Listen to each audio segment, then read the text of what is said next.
తొక్కని తీసేసుకున్న తర్వాత ఒకసారి చేతుల్ని బాగా కడుక్కుని తర్వాత దాని లోపల ఉండే తెల్లని తొక్కను కూడా తీసేసుకోవాలి. ఇలా చేయడం వల్ల మనకి దబ్బకాయ కొంచెం చేదనేది తగ్గుతుంది. ఇప్పుడు ఈ తొనల్ని చిన్న చిన్న ముక్కల కింద కట్ చేసుకుని లోపల ఉండే గింజల్ని మొత్తం తీసేసుకోవాలి. గింజలనేవి అస్సలు రాకుండా చూసుకోండి.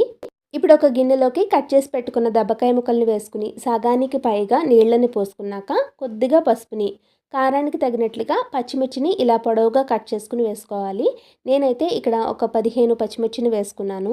ఇవి కారంతో పాటు మనకి దబ్బకాయలో ఉడికిన తర్వాత వీటిని తింటుంటే కూడా చాలా బాగుంటుంది.